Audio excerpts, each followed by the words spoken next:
Good evening, everyone. Good to see everybody. Welcome to our 7th into 8th grade curriculum night. Good to see everybody in person. I'm sure we have a large number of parents at home online, so those of you who are online on live stream, hi from home. Thank you for joining us. My name is Anthony Chiffo. I'm the very proud principal here at Wantagh Middle School. Tonight we're going to just give you an overview of what to expect curriculum-wise for your child as they go into 8th grade.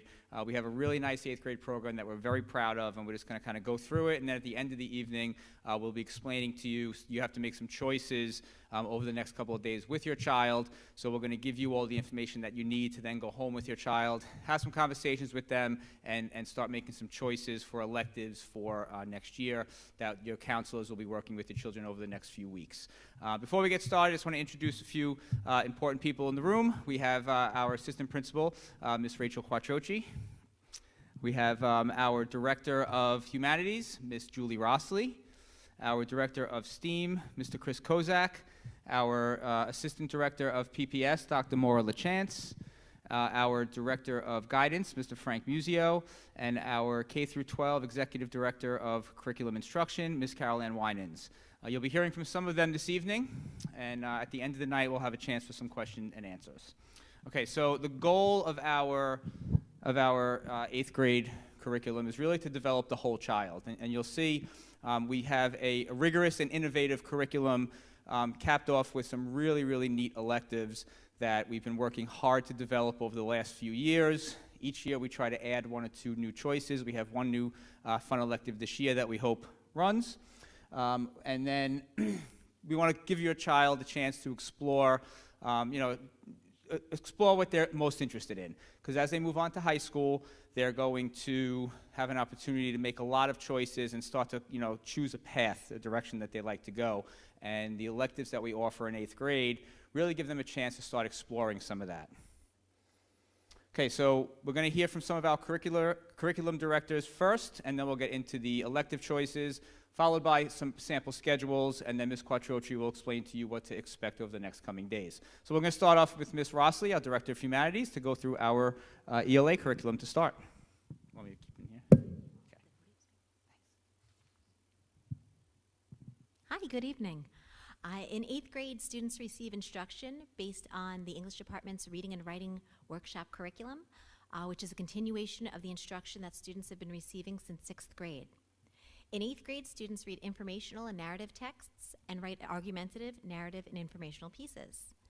Throughout the year, students are taught by an English teacher, and they're given additional support from a reading teacher with lessons and materials that are differentiated for each of our learners.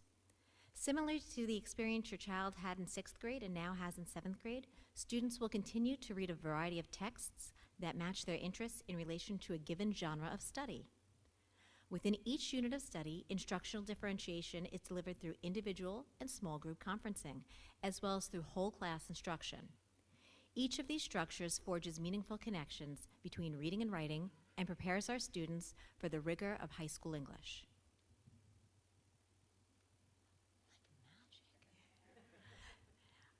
Throughout their 8th grade year, students will learn the second half of the American History sequence in social studies, which began in 7th grade. The year's curriculum typically begins with Reconstruction and ends with present day. The Social Studies Department's inquiry-based model follows the New York State Social Studies framework and integrates reading, writing, research, and presentation skills into students' learning. Students are encouraged to expand both their understanding of the content while also strengthening their communication and collaboration skills. Next year marks the completion of students' second half of the 2-year middle school language sequence. As 8th graders, students will continue to expand their reading, writing, listening, and speaking skills while also focusing on learning more about the cultural aspects of countries that speak their chosen world languages. Throughout the year, students will expand their vocabularies and conjugation skills within their selected world languages. Additionally, students will spend time collaborating with classmates as they practice their conversational skills. As the year progresses, students will engage in presentational and interpersonal speaking, interpretive listening and reading, and interpersonal and presentational writing. In June of your students' 8th grade year, The students will sit for their Checkpoint A exam. This exam's results are included on students' high school transcripts. At this time, I'd like to introduce Dr. Christopher Kozak, our Director of STEM.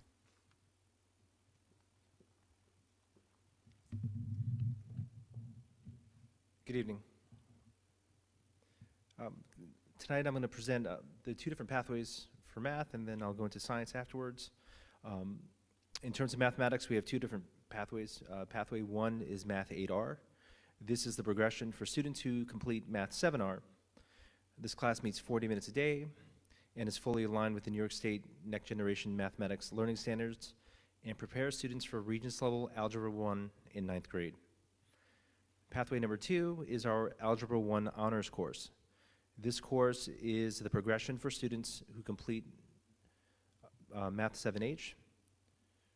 The course meets daily for 40 minutes, and it combines some topics of grade 8 mathematics plus the entire Algebra 1 curriculum. The students in Algebra 1 will sit for the New York State Algebra 1 Regents administered in June. And it is important to note that there are distinct differences in the amount of topics covered currently in Math 7R and Math 7H. So Math 7H usually leads into Algebra 1. That course itself covers about 20 additional topics and subtopics. So Math 7H comprises all of 7th grade math and a pretty significant portion of 8th grade math compressed into 1 year. And that prepares students moving into Algebra 1. And I always like to let parents know that as they're making their decisions. Okay. We can advance to the next slide. Thank you. And next, above me, you'll see our course offerings for high school as well. It's important to emphasize that students have the ability to choose Regents level or honors level courses at each grade level. And additionally, if you look on the right-hand side, sorry, I'll look down here. On the right-hand side, our courses culminate in AP Calculus courses, which one is the first semester of college calculus, the other is the first 2 semesters of college calculus. There are students who decide not to accelerate in 8th grade, and they take Math 8, they do very well. They take Math 9, and they kind of come into their own, and as they enter 10th grade, they actually have the ability to enter acceleration there. And we have opportunities for them in the high school to actually enter the acceleration track then or in 11th grade and provide them an opportunity to take calculus as a senior. And I always like to let parents know this as they're making their decisions because it seems so far away, but it's not, right? So, yep, and that's it for math, and then we'll move on to science. Thank you. In terms of science, we have 2 different pathways in 8th grade. Pathway number 1 is life science biology. Some with older students might remember the course Living Environment. That name changes, but it is biology. This course meets daily for 60 minutes and culminates with a Regents exam in June. And pathway number 2 is Earth and Space Science. Some might remember that just as Earth Science. That name and curriculum has changed as well. Out of the 2 course offerings, this is the more rigorous of the 2. Right? The Earth and Space Science in 8th grade is actually part of a 2-year advanced sequence. Students in grade 8 Earth and Space Science learned Regents level science topics as well as topics relating to college level environmental science courses. In 9th grade, students enter a course named Bio-H or Bio Honors in AP Environmental Science, also known as the acronym LEAPS that we currently use. This is a Regents level biology course combined with a college level advanced placement environmental science course. So, pathway 2, students enter a 2-year sequence. They will sit for the Earth and Space Science Regents exam in June of 8th grade, and in 9th grade, they will sit for the AP Environmental Science in May, and the Biology Regents exam in June. And the great thing is, if you go to the next slide, thank you. The great thing is, whichever path they choose in 8th grade, they take the courses somewhat flip-flop in 9th grade, and by the time they reach 10th grade, all of our students have different levels of chemistry. So they kind of started 2 different paths and moved to a similar path in 10th grade, and from that point on, they have different course options that they're pretty similar. They have a lot of different choices as they enter high school. Okay. And we move to the next one. In terms of honors, for recommendations for algebra for 8th grade, successful completion of Math 7 honors, and teacher recommendations.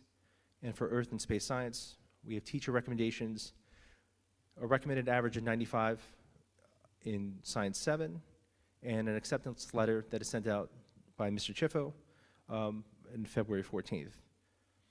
And once again, if you have any questions at all, please feel free to reach out to your child's teacher, the guidance counselor, or myself. And if we have any questions as well, we will be in touch as well. Okay. And any appeals of the course are due by March 14th of this year, and there will be more communication to follow. Thank you very much.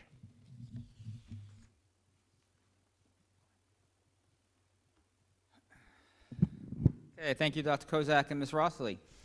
So that's our 4 core courses, and as you saw, the science and the English are 1 hour, 60-minute daily, and the other 2 are, the other 3, including world language, are 40 minutes daily. So that takes up 1, 2, 3, 4, 5 classes, periods in your child's day.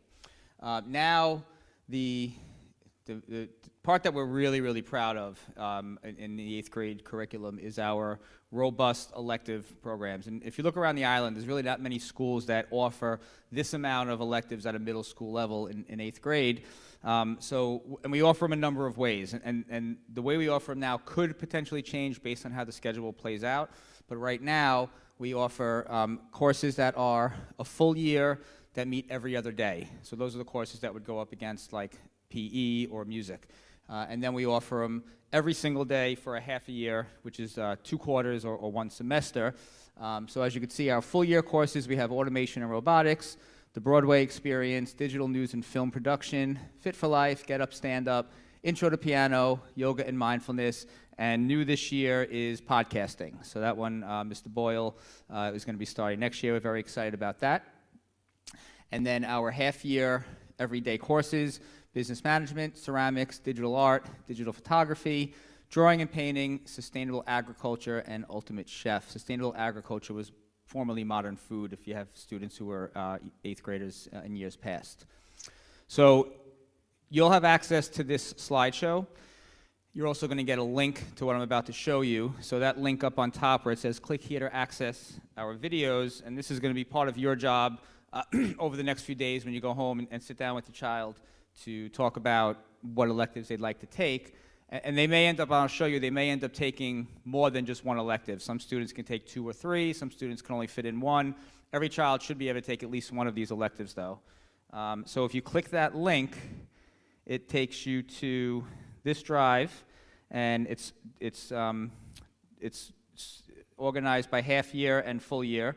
So these are the half-year daily courses. If I click it, takes you to all of our intro. Each video is about 30 seconds to a minute and a half. I think maybe one of them is 2 minutes. And it's just a quick little intro to what the course offers and what it's all about.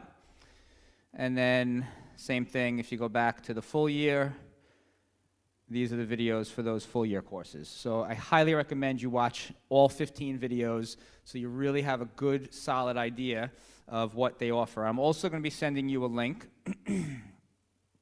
which has a brief description of each course, and you could also access those videos through this document as well. If you click on ceramics or digital art, click on the title, it'll take you to the same video that I just showed you in that previous slide.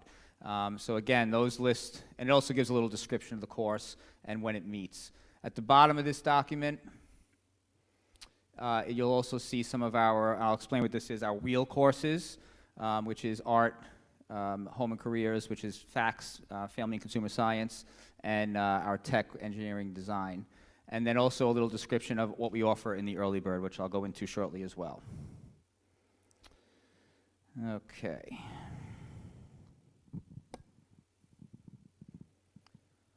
All right, so for one of the ways that we arranged it so that we can ensure that your child could definitely get at least one elective is we did this a number of years ago. We opened up what's called our early bird option. Early bird is high school's period 1, which meets from 7:36 to 8:13, and at 8:13, then they go to right to their advisory, and our stay starts period 2 after advisory. Most students start period 2. We have a growing number of students now that utilize the early bird, so it's really like we're at a 10-period day at this point. There's so many students that utilize this option because of the great electives that they want to try to make sure they get in. So what we offer as an early bird option is chorus, and this was something that we started a few years ago as a way for students to take 2 performing music groups. In the past, you had to choose between chorus, band, and orchestra. Now, if your child really loves band or orchestra but also wants to do chorus, this is an option for them to do chorus. And the chorus early bird is offered 6 through 8, so your child might even be in the early bird chorus now. And then phys ed, that's another great way to push phys ed into the morning, so you can open up another spot for one of those electives. Health is a mandated course in 8th grade. That's every other day for a half a year. So they could take that in the morning in order to open up space for one of our wheel courses. And then if your child gets AIS math or reading, they can also push that into the morning as well, so that they can still make sure they get one of those electives in the afternoon. Just keep in mind that if your child does an early bird course, these are mandated courses, and it's not an option to go to. It's an option if you want to join up, but then once you sign up, your child is expected to attend each morning during the early bird. Okay, I'm going to bring up Dr. LaChance. She's our director of PPS, and she's just going to review with you. I know you've been in the school for 2 years already, so you probably know the special ed programs, but she's going to give a brief overview of our special ed program. Right up here. Okay. Thank you, Mr. Chiffo. Yes, so I'm Dr. Maura LaChance, and like Mr. Chiffo said, if your child has an IEP already, you're probably kind of a pro at this, and you know the ropes, but I'm just going to briefly review. All decisions regarding your child's special education program will be made at your child's annual review meeting in the spring. I like to remind people by spring, we really mean February 1st to about May 1st. And we start early just to have adequate time to prepare our programs and services for our students, because our programs really depend on the annual review and what comes out of that, the determinations of how many kids are in certain programs. So we just want extra time. Just so you know, if your child has testing accommodations, if they have regular classroom ride modifications or accommodations, those don't just roll over to the next year. As children grow and mature and progress through their academic career, their needs change. And we alter those accommodations based on their needs. Sometimes they need more support, sometimes they need less support. So they're just something that we really reevaluate each year. And then I'm just going to briefly touch on the programs that we have in the district, going from least restrictive to most restrictive. Least restrictive is students who just get pulled out for related services. It could be OT, PT. I mean, we have a wide variety of services, counseling. And they meet with those providers based on the IEP recommendations. We also have resource room. And in the middle school, obviously, that's when students are scheduled for resource room for 1 block a day. They meet with the special education teacher, and they work on the goals that are indicated on their IEP. Just a little bit more supportive is integrated co-teaching. And for those of you with students without IEPs, they might have had the benefit of being in an ICT classroom. It's when there's a special education teacher and a gen ed teacher teaching simultaneously. So there are students with and without IEPs in that class. And if students need more support, they're in a special class, and that's where it's taught only by a special education teacher, and it's capped. Our special classes are capped at 15, but we have the luxury here at Wanta that our classes are usually even smaller than that, because we just don't have 15 kids that need that program. So it's really a nice individualized support in there. And then lastly, if your child needs even more support than that, we have, it was formerly called our life skills class. We're calling it the LEAP program, Learning Experience and Academic Preparation. And that's for students who are going to be alternately assessed, and they provide really individualized support. We have a wonderful special education program in the middle school. The teachers are extremely dedicated, psychologists, everyone involved. So if you ever have any questions, please feel free to reach out to me, your psychologist, or your special education teacher. They'll be happy to answer any questions you have. Thank you. Thank you, Dr. LaChance. So way back a few years ago, one of the issues that we came across was that students who were in, who had special needs and were in some of those programs that Dr. LaChance just highlighted, weren't able to take some of the electives because they have skills or they have resource room or a period taken up in the day. And that was really what prompted us to open up the early bird in order to give an opportunity to all students. And it just kind of has grown from there, and a number of students end up taking advantage of that. So we're very thankful to the district for agreeing to open up that extra period for us. Okay, so I'm going to take you through a couple of sample schedules, and this is just sample, just kind of hypothetical. This particular student chose to not do an early bird, so they start their day in advisory at 8:16 to 8:26. Then their second period class is on a fall semester. They have health every other day, and then they choose a wheel class every other day. And the wheel class could be our So Delicious, which is our FACS class, Elements of Art, which is our Art 8, and then Engineering and Design, which is Tech 8. So that student does that, and then they have a period in the spring to do one of the half year every day, and in this particular case, this child chose Sustainable Agriculture. Now, if you look, this child is probably a strong science student because Sustainable Agriculture is a science-heavy course. Period 3, they're taking their phys ed daily, every day on odd days, and their music every day on even days. Then they have the block. So your children all know what the block is. This is the periods that they'll have the block 4, 5, and 6, and not necessarily in those periods, but in this hypothetical situation, 4, 5, and 6 is Earth Science followed by English, and it's a period and a half of each to make 60 minutes. Then lunch, algebra, world language, and social studies. So that would make up their course load for the year. Then we have a student who, this particular student chose to do an early bird. So if you see, they pushed health and PE into the early bird. So in the spring semester, they'll only have early bird every other day, but in the fall semester, they're going to have early bird every day. They'll have health one day and PE the next. Now that opens up opportunities for them. As you can see, they have band, so they're still in music, and in the opposite band, they're taking automation and robotics. And then they were able to get 2 additional, by pushing the 2 classes into the early bird, they were able to get 2 additional 8th grade electives, and this child chose drawing and painting and ceramics.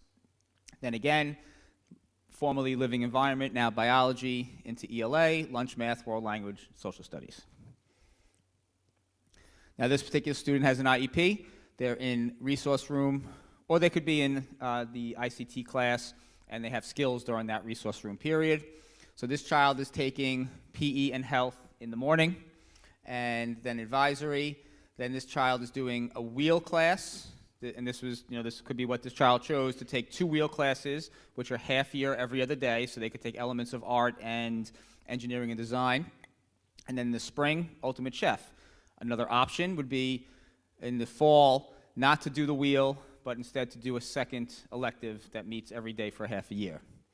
Then skills, 60 minutes of the science and English. Same thing, lunch, math, world language, social studies. And it won't necessarily be in this order. So these are just 3 options, and really the sky's the limit. When you choose your selections, they're going to choose their top 4, and then when we start building the schedule based on their needs, if for some reason we can't fit one of those 4 choices in, then your counselor will call your child in and they'll have conversations after that. To go a little bit more into depth about this and to kind of talk you through the timeline, here's Ms. Quattrochi.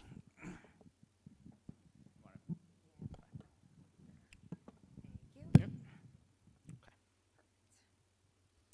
Good evening, everyone. So you have just been given a ton of information, and some of it is a little bit overwhelming. You've seen multiple different schedules, and you have a lot of things that you have to do and go home and fill out. So I just want to go over with you step by step what comes next in the process. So starting today, I hope some of your students came home and shared with you that the guidance counselors were in there. I see some of you shaking your head, so that's great. So the past 2 days, they went into their ELA class since they were done with their midterm, and they shared exactly what we are going over with you tonight, which is what electives are offered next year, how to access the videos, and they shared with them pretty much everything that we're sharing with you right now. So that was what was done over the past 2 days. Now, tonight when you leave about 8:30 p.m., you're going to be getting an email from Mr. Chiffo and myself. It's going to have all the information from tonight. You'll have access to the live stream video, you'll have access to the slides, you'll have access to everything that we have here, and additionally a Google course selection form, which I'm going to go over in a moment. The Google form is due on January 22nd. After we get all that information, the counselors are going to be meeting with every single student starting the week of February 3rd. Now, the reason behind that is you're going to be making a lot of different selections, and as you just saw from Mr. Chiffo's examples, different students can fit different things. So some students will be able to fit a lot of electives, some students will not be able to fit a lot of electives. Different kids have different programs and different needs. So when you go through and you make your selections, some things, some courses may not fit. So the counselor will sit with your child based off of what their selections and their choices were. Some courses also, depending on interest, some may run, some may not. You may not have your first choice, but you might be able to get your second choice. So the counselor will sit and go over all of the things that you and your child selected and see what will work best and fit in their program. Okay, so very quickly, just to review, these are the next steps. So tonight, as Mr. Chiffo said, over the next couple of days, we recommend that you sit down and take a look at all of the course videos. I always suggest go through and look at all of the videos, even if your child says, you know what, I'm not really interested in X, Y, and Z. Sometimes when they see the video and they see what actually takes place in that course, they may have more questions for that teacher who teaches it, and they may wind up actually becoming interested in something that they didn't think they were originally interested in. The videos aren't that long, they're about 1.5 minutes, 2 minutes, so it's worth the time just to sit down and watch even the ones that maybe you don't think you'd be interested in. So you'll take a look at those videos, complete the course selection form, which will be due again on January 22nd. And then just to reiterate some of the things that Dr. Kozak shared with you earlier, all students in 8th grade will be taking a Regents level science course. So either it will be the advanced pathway or the regular pathway number 1. And then as far as math, our 7H students, all of them will be promoted into the algebra program. It is important that if you have any concerns about your child's progress this year in 7H, or if we have any concerns, the teacher will be contacting you as well, because as of right now, everybody will be promoted into the algebra Regents level course. Okay, so this is obviously not an exact replica of the Google form, but this iterates exactly what you will be filling out. So these are all of the electives that we just discussed with you. All electives are half-year courses. They're just offered in various different ways. So some of them are half-year, all year long on alternating days. Some are every day for half a year, but they all are equivalent to a half-year course. So what you'll be doing is you'll be ranking the courses that your child is interested in 1 through 4. So the first page of the sheet, you'll select their first interest, then you'll go next, you'll select their second interest, and so on and so forth. And that will be for your half-year course electives. And again, you're going to rank them knowing that maybe they won't be able to get their first choice, but that's why it's important to really take a close look at what their other choices are as well. Now, these are the second part of your course selections. So again, in the first column, you'll see there, those are the wheel courses that Mr. Chiffo was talking about. So the wheel courses, those are considered to be quarterly courses because they meet for a half year every other day. So those are your elements of art, which is Art 8, So Delicious, which is Facts 8, Engineering and Design, which is Tech 8. Everyone is going to be ranked number 1 for health because that is a mandated course. So you'll be ranking the next ones that you're interested in 2, 3, and 4, but everybody's first choice will be health because that is mandated. Now for music, all of your students are currently enrolled in a music course. All students right now, same as we were talking about earlier with math, they will be rolled over. So if your student is currently enrolled in chorus, orchestra, or band, they will be re-enrolled in that program for the next year.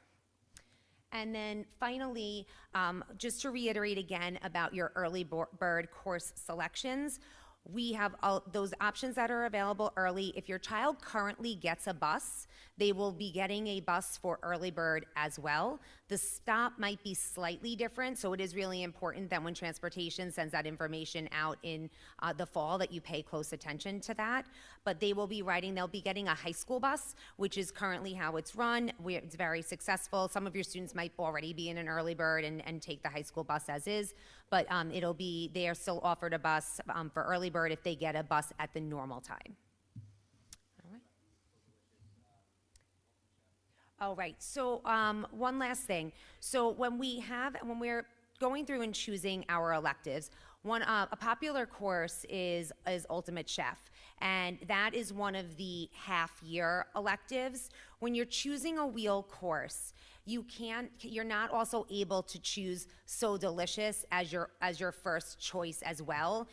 They're similar courses, so if you're choosing Ultimate Chef as your half-year FACS course, then when you're going through and you're choosing your wheel course, you're going to select So Delicious as your last option because you selected Ultimate Chef first. If you forget when you're filling out the form, when your guidance counselor meets with your child, starting in February, they'll go through and they'll talk through with them and adjust that choice. But if they want to take So Delicious and they rank that as number one, then they might not choose Ultimate Chef as one of their other electives.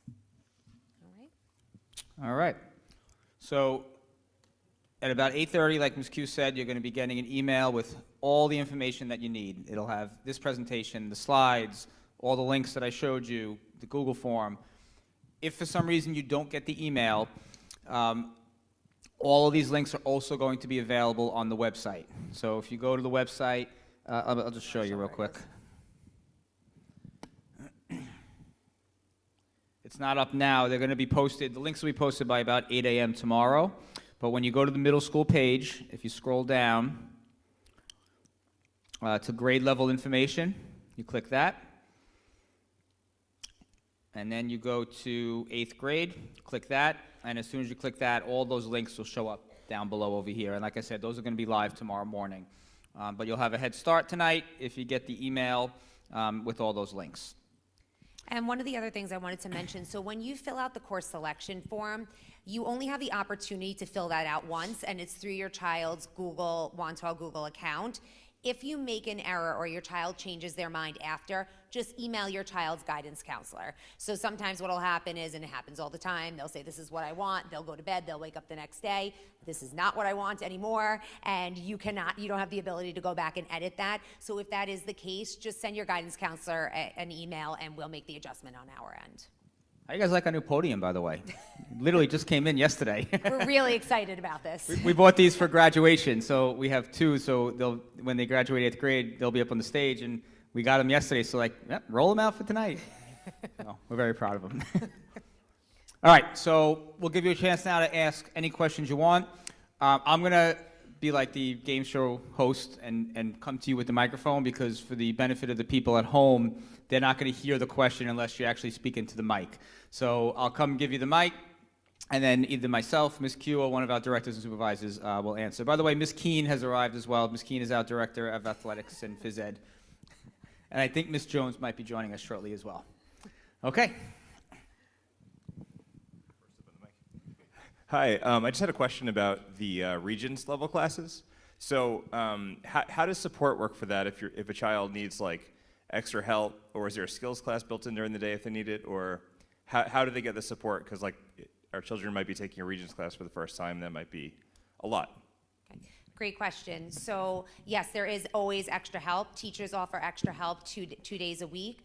For the biology class, formerly Living Environment, there is also an AIS course that's offered. So that's something that if your student needs that additional support, Dr. Kozak and the teacher would be reaching out to you, or if you have concerns, you could reach out either to him or your child's counselor, and that's an option for them to be enrolled in.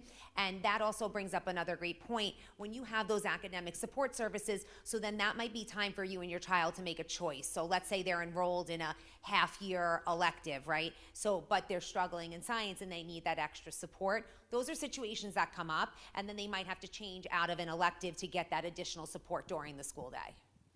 You're welcome. Great question. Anybody else? Mr. Chiffo, to your right. Yep. Hi, my question is, how similar is digital art and the element of art? One is a wheel class, one of them is a elective. It was elements of art and which Elements of art and digital art. What's the differences? Okay, so actually, Miss Jones here Oh, she perfect is. timing. Dun, dun, dun. She timed that. Okay, Miss, I don't know if you heard the question. The question was, what's the difference between 8th grade elements of art and digital art, the 8th grade elective? Hi, everybody. So Elements of Art is going to be more, it's more foundational based. It's dabbling in all the different areas of art, elements and principles of design, things like that. Digital art is all computer based. They're going to be working in Adobe Cloud, and they're going to be doing everything on the computer, creating art that way. So that's the big difference. All right, just in the nick of time. All right, so is there a question up here? You answered that much better than I would have. I just had a question about band.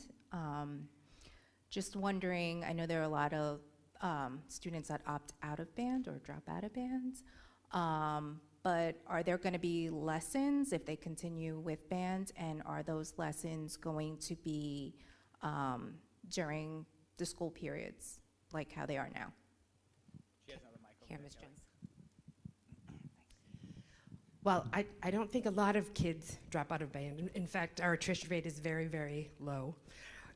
Second thing is the lessons are the same as they've always been. They rotate. No student misses more than 1 or 2 classes per quarter of a class. So it rotates as wide as a teacher is available. So if they teach 2 periods out of the day, most days they're rotating those few extra classes through 7 periods. So a student might have the first 6-day cycle have a lesson 1 period, and then in the next 6-day cycle it would go to period 3. So it really minimizes the amount of time that the students come out of class. And again, they may miss 1, maybe 2 classes per quarter of 1 single class. So the impact is very minimal to their other classes. But like I said, our attrition rate is not bad. In fact, we have a really good turnover rate as far as the students continuing. And it's the same lessons and same kind of rotation that it's been since 3rd grade. Any other questions? Okay.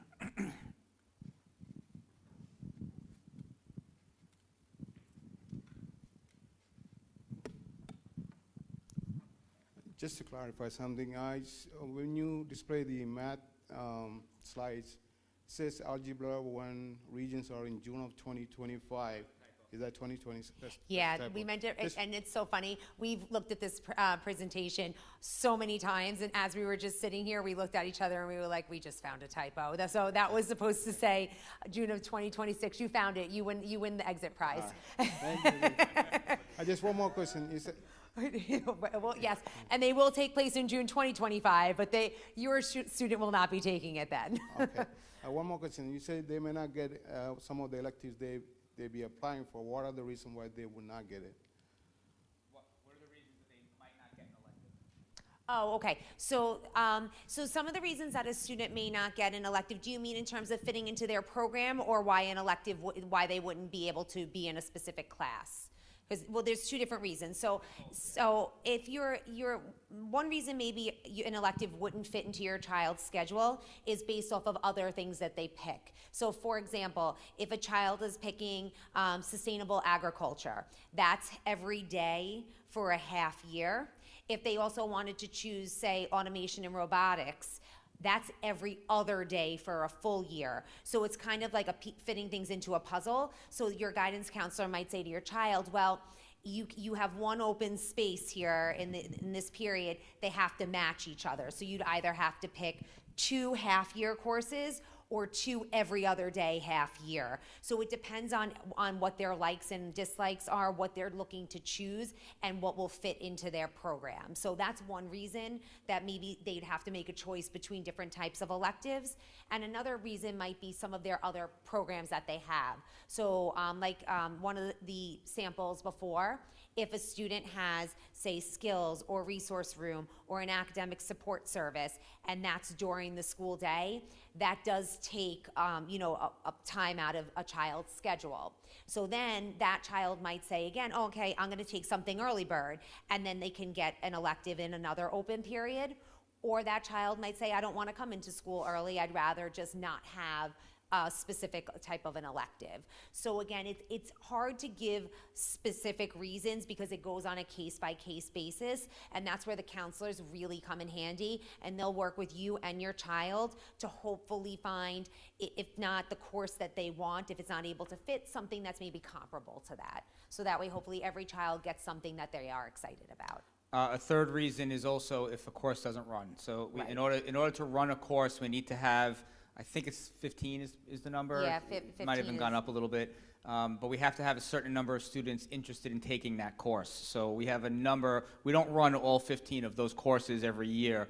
It really depends on, like sustainable agriculture. There's some years that we run 4 sections of it, and there's some years that we run 1 section of it. And we've never not run sustainable agriculture, but there are plenty of courses up there that don't run every year because they don't get the interest. So they're a little competitive. The teachers have to sell the courses, and that's where those videos come in. And your child has to be interested enough to want to take that course, otherwise it doesn't run. And unfortunately, we've had that situation where a child is really dying to take a particular course, and we just can't offer it because we only have 5 other kids who want to take it. Right. And Ms. Quattrochi, when she says it's like putting a puzzle together, I mean, that was the understatement of the decade. It's such a complex puzzle to put together. I'm just glad that I'm not the one doing it. Okay. I apologize if anybody intimated a similar thing that I'm going to ask, That's but okay. regarding that, does the flip side of that potentially exist? As a fellow teacher, I'm just curious that if a class gets overloaded, let's say, just happens, and that one particular class is full, how do you determine the cutoff in terms of which kids may not get to take that particular class?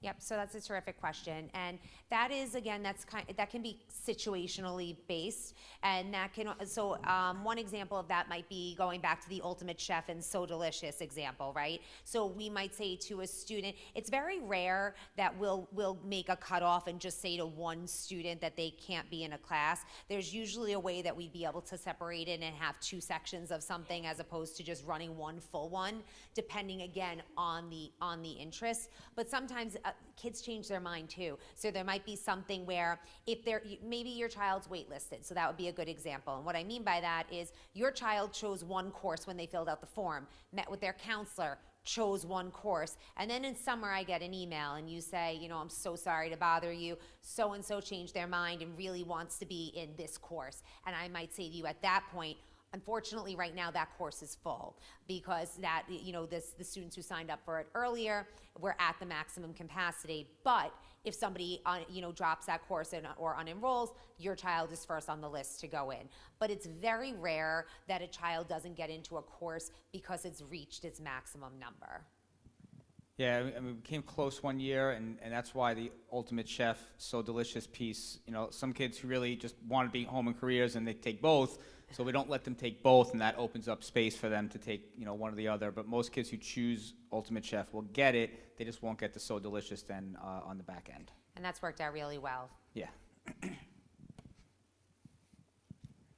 I got it, no worries. I need my exercise anyway. Yeah, he's a great runner.